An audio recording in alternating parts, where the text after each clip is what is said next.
ahora de color en el eritrocito. ¿Se acuerdan? Que de la célula madre, la pluripotencial, se podía seguir dos caminos: convertirse en una célula madre mieloide o linfoide. De la mieloide salían todas, ¿cierto? Salía el macrófago, salía el eritrocito, los granulados. Ahora, de la colonia formadora de eritrocitos obviamente viene el glóbulo rojo, que es una célula anucleada, pero es una célula anucleada en su fase madura. ¿Ya? Eso es su diámetro, que más o menos mide de 8 por 2. ¿Ya? Tiene una forma bicóncava, como ven. ¿El cursor se muestra ahí? Sí. ¿Ya? Como vemos acá, tiene una forma bicóncava. ¿Ya? Aparte del volumen, este volumen es muy importante, como vamos a ver luego, lo que son las constantes corpusculares. Porque cuando ustedes ven a pedir un hemograma, en el hemograma no solamente aparece la hemoglobina, sino también aparecen las constantes corpusculares, que son el volumen corpuscular medio, la hemoglobina corpuscular media, etc. ¿Ya? Y una de ellas es justamente el volumen. El volumen promedio del eritrocito es 90. ¿Ya? Listo. Ahora, la cantidad de sangre que tenemos nosotros por mililitro por centímetro cúbico, ¿ya? Es de 4 a 6 millones de eritrocitos por mililitro. Ahora, lo que dice acá es muy importante porque es una célula permeable al agua, al oxígeno, al CO2, glucosa, etc. ¿Por qué?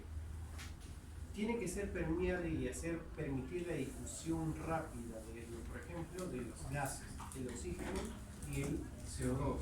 Habíamos mencionado nosotros que dentro del eritrocito obviamente está la hemoglobina. La hemoglobina es un compuesto del grupo M y una globina, que es una proteína. ¿Ya? La globina no hay problema, es una proteína, lo dejamos de lado. En cambio, el grupo M, o hemo como quieran llamarle, es una conformación de 4 cadenas que están, digamos, en cada una de esas cadenas está compuesta también por una molécula de hierro. Y por cada de estas moléculas de hierro entonces se va, digamos, va a permitir la unión de la molécula de oxígeno. Entonces, la hemoglobina sería la transportadora de oxígeno que está dentro del eritrocito. Y entonces, para que pueda transportar y difundir, o sea, que pueda captar a nivel de los pulmones, pueda captar el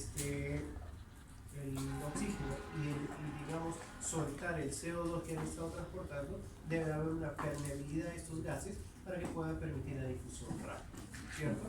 Al igual que el agua, la glucosa. Vamos a ver que la vía metabólica del eritrocito, la vía metabólica principal, prácticamente casi única, es a través de la glucosa. Vamos a ver luego sus vías. Esta cosa es también muy importante. La composición de la membrana del eritrocito, 50% de toda la membrana pertenece a proteínas. ¿Ya? Proteínas. El otro 50% corresponde a lo que son lípidos. ¿Ya? Proteínas, prácticamente proteínas y lípidos. Las proteínas son, por ejemplo, acá vemos las que son las glicoforinas, que son de 3 tipos. Las tipo A, las B y las C. Estas que se van a unir a carbohidratos, que representan el 60%. Estas que son las que se unen a los antígenos y también como punto de anclaje del citoesqueleto. Acá, por ejemplo, vemos la glicoforina C. Se ve, ¿no? El cursor. Ya. Acá vemos la glicoforina C, que es una proteína transmembrana, se llama. ¿Por qué? Porque miren acá, este plomo tendría que ser toda la membrana celular. Transmembrana porque cruza la membrana. Esta glicoforina o esta proteína de tipo C se va a anclar al citoesqueleto, y este es el citoesqueleto que luego vamos a ver, que está compuesta justamente por la espectrina, vamos a ver que está compuesta por la actina, etc. ¿Ya? Entonces, ¿cuáles son, por ejemplo?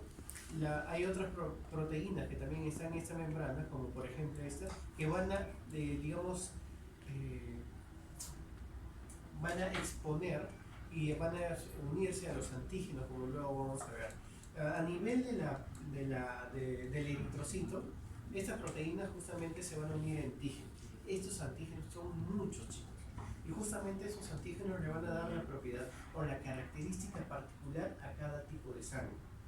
Por ejemplo, ¿cuál es su nombre? Daniel. Por ejemplo, los antígenos que presenta en los eritrocitos de Daniel pueden ser, digamos, diferentes al de Eileen, porque supongamos que Daniel sea del grupo sanguíneo O positivo y Eileen supongamos que sea A negativo. Esta O positivo o A negativo justamente se va a determinar de acuerdo al tipo de antígenos que estén expresados en la membrana del eritrocito. ¿Me entiendes? ¿Ya? Entonces, ¿quiénes se unen a los antígenos? La glicoforina tipo B. ¿Y quién se une al citoesqueleto? La tipo C. Como luego vamos a ver, cuando hay una activación de esto, de esta glicoforina C, que van a obviamente también activar todo este citoesqueleto para que cambie su forma. Porque como vamos a ver a nivel del vaso, vamos a ver los islotes los poros que hay a nivel del vaso, y a nivel del vaso se va a formar como, digamos, un filtro de los eritrocitos. Y los eritrocitos jóvenes que todavía tengan una muy buena elasticidad en su membrana van a poder pasar estos poros que son muy delgados. Estos poros, chicos, miden aproximadamente 2 microgramos. Y como hemos visto acá en esta diapositiva, el volumen o el diámetro, mejor dicho, el tamaño es de 8 por 2. O sea, 8 micrómetros por 2 pequeños, ¿cierto? Entonces, ¿cómo va a pasar por un porito de 2 micrómetros? Justamente por la capacidad de elasticidad de su membrana. En una célula, sabemos, un eritrocito vive aproximadamente 120 días, ¿cierto? Y conforme va pasando los días, chicos, entonces va perdiendo algunas de sus propiedades, justamente la propiedad de elasticidad de la membrana del eritrocito. Y conforme entonces, por así decirlo, se convierte más bien, digamos que tenga 110 días un eritrocito, por lo tanto pierde esa capacidad de elasticidad, y cuando tenga que pasar por el poro no va a poder pasar y se va a romper. ¿Me entienden? Eso es lo que pasa. Ya vimos. Entonces hemos visto que el 50% son proteínas y el otro 50% son lípidos. Perfecto. Ahora, ¿qué tipo de lípidos tenemos? Colesterol, fosfolípidos, proteínas, etc. Que se unen a la proteína.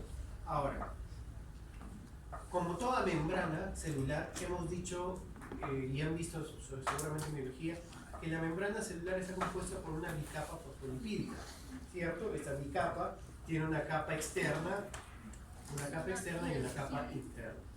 En su estado basal, en su estado, entre comillas, normal de la membrana del eritrocito, entonces en la capa externa va a contener este tipo de fosfolípidos, la fosfatidilcolina, esfingomielina y glicolípidos. Los glicolípidos ya los hemos visto, tipo A, B, C, ¿cierto? Ahora, en la capa interna de esta bicapa fosfolipídica, ¿qué tenemos? La fosfatidilserina, la fosfatidiletoanolamina y el fosfatidilinositol. Por ejemplo, acá de la que cabe mencionar son justamente la fosfatidilserina y la fosfatidiletoanolamina. Como vamos a ver, esta misma estructura de bicapa fosfolipídica también lo vamos a encontrar en las plaquetas, ¿ya? En las plaquetas. Ahora, vamos a ver una particularidad justamente en las plaquetas, que esta fosfatidilserina y la fosfatidiletoanolamina tienen carga negativa. En cambio, la de la capa externa tiene un poco de carga positiva.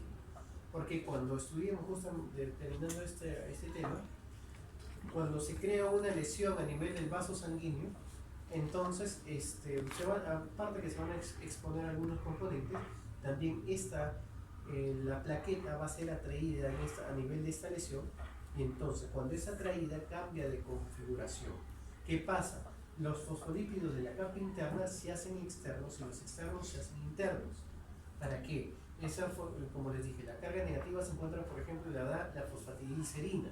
Entonces esta carga negativa va a ser atraída con mucha más fuerza hacia la unión donde se produce la lesión vascular. Esa es una de las funciones, por ejemplo.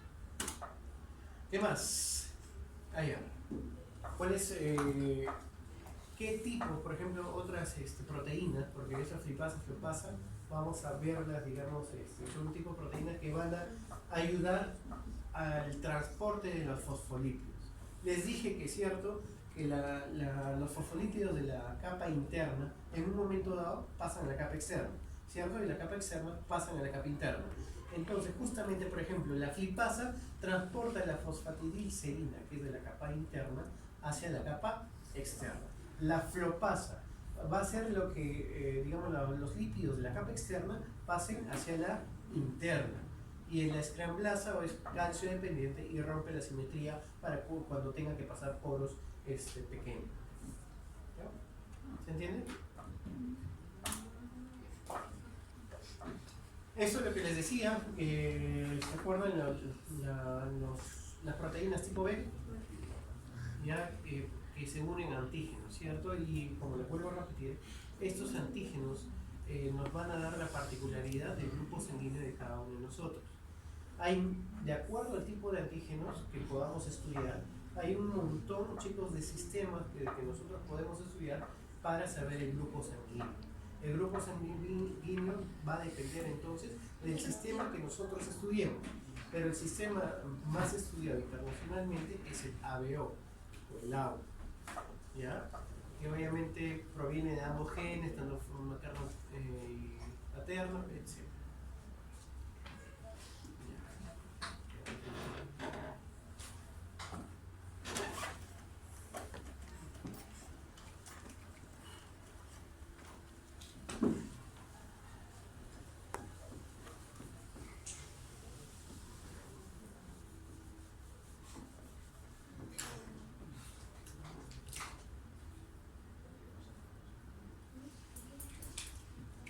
Son 3 eritrocitos, digamos, uno que exprese el antígeno A, otro que exprese el antígeno B,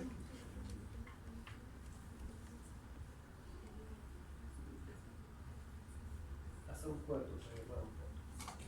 Entonces, si tenemos expresada en la membrana el antígeno A, entonces, cuando tenemos el antígeno A, automáticamente se van a hacer anticuerpos para el B. ¿Se entiende? Acá, si es del grupo B, van a haber antígenos B y van a hacer anticuerpos para el A. Si, digamos, no está presente ninguno de estos dos antígenos, entonces ¿qué grupo sería? Grupo O. Así es. Entonces, ¿qué? No va a haber ningún antígeno, pero sí va a haber anticuerpos para el A y para el B. ¿Se entiende? Y incluso en una cuarta posibilidad, si expresa A y B. ¿Qué antígeno hay? Para el antígeno A y el antígeno B. ¿Qué anticuerpos se van a crear? Ninguno. Ninguno. ¿Ya? Es por eso que de acuerdo a esto, nosotros podemos saber qué grupo se le puede derivar a qué otro grupo. Ahora, el RH, como se va a ver en una práctica, el RH va a depender de otro antígeno, así como hay A, B, etc. Hay un antígeno que se denomina el antígeno D, ¿ya? El antígeno D. Si hay la presencia del antígeno D, es RH positivo. Si no hay el antígeno D, RH negativo. Entonces, también, por ejemplo, en la práctica se ve. Supongamos, lo más clásico que el 80-90% de la población peruana es grupo O positivo. Por lo tanto, hay antígenos, no hay antígenos A ni B, ¿ya? Pero sí hay antígeno D, ¿cierto? Anticuerpos, ¿qué anticuerpos será? A y a ver. ¿Cuál es la diferencia de anticuerpos y antígenos? Ya.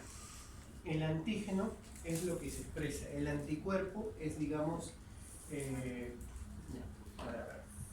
el antígeno generalmente se conoce como la sustancia que el organismo no reconoce en el organismo.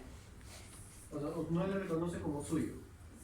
O sea, por ejemplo, decir lo malo. El antígeno generalmente se representa por bacterias, virus, parásitos, lo que quieras.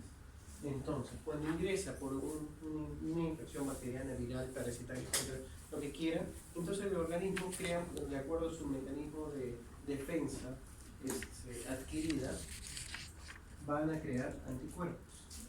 Y estos anticuerpos, luego, en una segunda exposición, van a actuar inmediatamente contra estos. Ahora, si bien es cierto, se le denomina antígeno a estos, digamos, al A, B, al D, pero en este caso, cuando hablamos de grupos sanguíneos, preferimos llamarle aglutininas, ¿ya? Aglutininas, pero en sí se conocen como antígenos.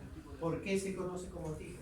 Porque automáticamente se crea el anticuerpo para el antígeno que no existe.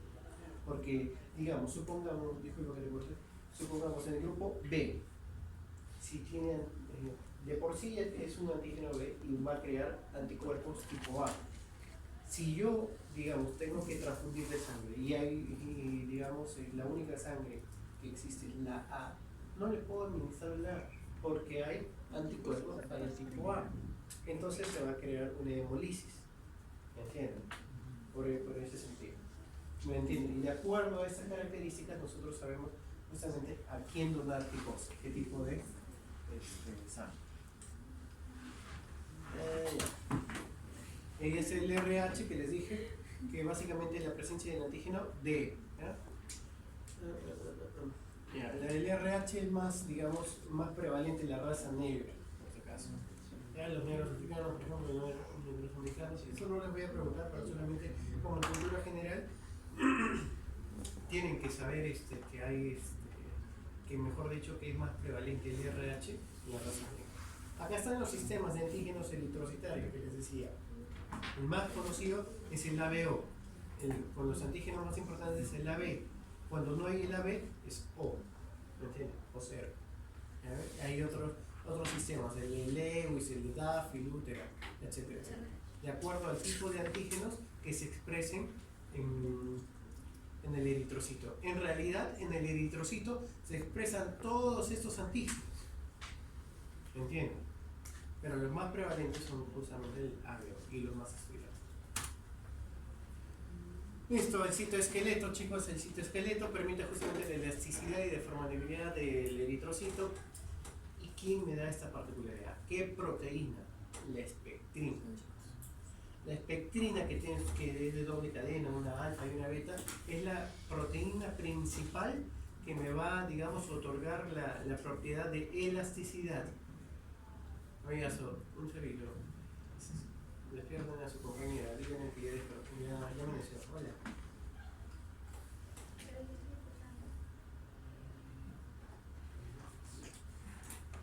¿Ya? Entonces la espectrina, como les vuelvo a repetir, es la proteína principal entonces para lo que es el proceso de la propiedad de elasticidad del eritrocito. La espectrina horizontalmente con quién se une, con la actina, y verticalmente con quién, con la anquirina, ¿ya? Y la banda 4.1. Y entre la actina, aparte, horizontalmente hemos dicho que se une con la actina, pero para que digamos, se produzca esta unión de la actina con la espectrina, ¿quién interviene? La adenosina. Acá está todo eso, ¿eh? Por ejemplo, hemos dicho que verticalmente tenemos la anquirina, esa es la espectrina por si acaso, esa es la espectrina, esa es la anquirina, y horizontalmente tenemos a la actina. Ya. Obviamente el eritrocito no posee núcleo porque es una célula anucleada, no tampoco posee mitocondria. Y eso es lo paradójico de la vida, porque al no tener mitocondrias, este tipo de célula es la que transporta mayor cantidad de oxígeno. Y sabemos que la mitocondria es donde se produce el metabolismo gracias al oxígeno, el ciclo de Krebs, ¿cierto? Ahora, ya ves, entonces en este caso el eritrocito no posee mitocondria, por lo tanto su vía metabólica principal va a ser a través de la glucosa. Estas son las vías que toma. Miren acá, la principal vía, por si acaso, es la vía de Embler-Dierhoff, que procede el 90% del ATP. El ATP es energía. energía. Entonces, toda la energía que necesita el eritrocito para sus propiedades de intercambio gaseoso, de la, digamos, ¿cómo se llama? De elasticidad de su membrana, etc. Obviamente todo requiere energía. El 90% de esa energía que necesita lo obtiene de la vía endotelial. El resto, el 10%, ya viene generalmente de la vía pentosa monofosfato. Y hay otras vías, por ejemplo, alternas, que son la metamoglobina reductasa y la rapaport. Pero las que me interesa que conozcan son estas: la vía de Embden-Meyerhof y la vía pentosa monofosfato. En sí, entre las dos, dan casi el 100% de la energía que necesita el eritrocito. Como le dije, el ATP, como le dije, es la energía. ¿Para qué sirve? Para mantener la integridad de la membrana, regular las bombas, obviamente de difusión de oxígeno, agua, glucosa, etc. Mantiene la función de la hemoglobina, etcétera, etcétera, etcétera. Este es un esquema nada más de las vías de metabolismo que hemos hablado del eritrocito, pero las principales son estas: vía de Embden-Meyerhof y la vía de fosfogluconato, ¿no?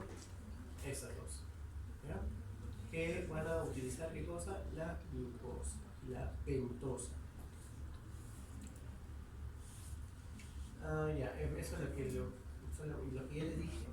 ¿Y la vida media de eritrocito cuánto es? 120 días aproximadamente, ¿cierto? Los factores de maduración para este eritrocito, ¿cuáles son? La vitamina B12 y el ácido fólico. Y la vitamina B6, que es la peridoxina o perioxal, como quieran llamarlo.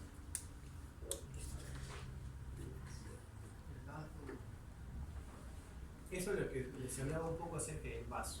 Aparte, que tiene dos funciones, y aparte que, primero, que es el reservorio del pool de eritrocitos.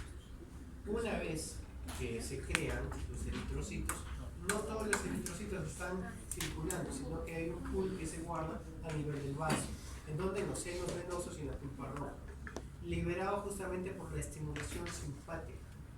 Es, por ejemplo, ustedes van en un carro, etcétera, y está a punto de chocarse y por lo tanto se asusta. Este proceso justamente del susto va a liberar la noradrenalina o la adrenalina en su organismo, que se va a activar solamente, basta de 2 a 3 segundos para efectuar todos los mecanismos que ustedes sienten. Latido rápido del corazón, a respirar mucho más rápido, pueden tener los reflejos tanto visuales y los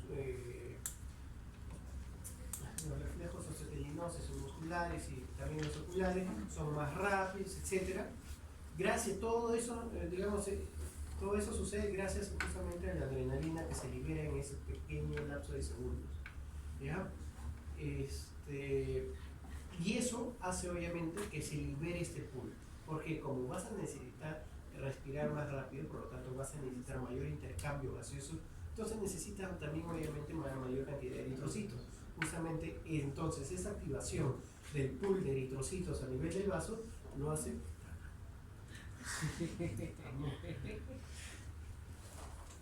es gracias a través justamente por la estimulación simpática.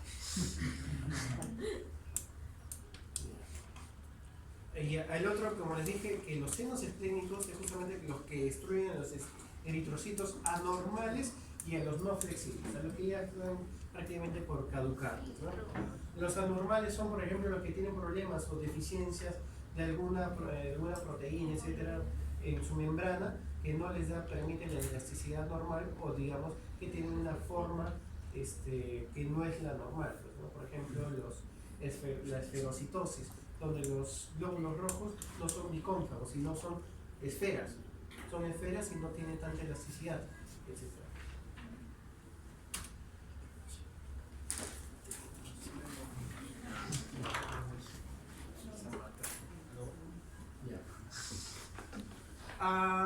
Esto es un poco de la formación de la hemoglobina. Como les dije, que la hemoglobina se divide en grupo hemo y un grupo globina. El grupo globina es una proteína, así que decir, esta formación de toda la hemoglobina se genera desde el proeritroplasto. Esto es ¿Se acuerdan de la médula, no, perdón, de la célula madre? Exacto, la célula hematopoietica se divide luego en mieloide, ¿cierto? Sí. De esta célula mieloide, para pasar justamente a formarse en una unidad formadora de colonias de eritrocitos, es dependiente de la EPO, de la eritropoietina.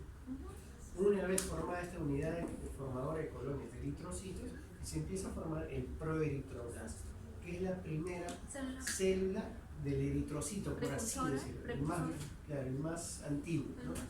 Y de ahí recién va madurando. A nivel justamente del proeritroblasto se empieza a formar la hemoglobina, ¿ya? Y a ver, ya, nada más. Y termina en el reticulocito. El reticulocito es el eritrocito inmaduro, el que todavía tiene núcleo, ¿ya?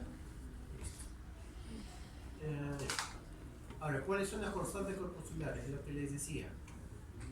El volumen corpuscular medio, que va de 80 a 100, el promedio es 90. La hemoglobina corpuscular media, ¿ya? Que va de justamente de 25 a 35 aproximadamente. Y esa es la concentración de hemoglobina corpuscular media también, ¿ya? Que va entre 30 y 36. Nos vamos a centrar ahora en el volumen corpuscular medio y en la hemoglobina corpuscular media. El volumen corpuscular medio, en palabras simples y sencillas, es el volumen promedio del eritrocito. La hemoglobina corpuscular media quiere decir la cantidad de hemoglobina que existe en el eritrocito. ¿Entienden? ¿Ya? De acuerdo a estas constantes corpusculares, yo puedo definir qué tipo de anemia se produce. Por ejemplo, de acuerdo a lo que es el volumen corpuscular media, nosotros podemos decir normocítico. Normocítico porque tiene un volumen normal. Voy a cortar.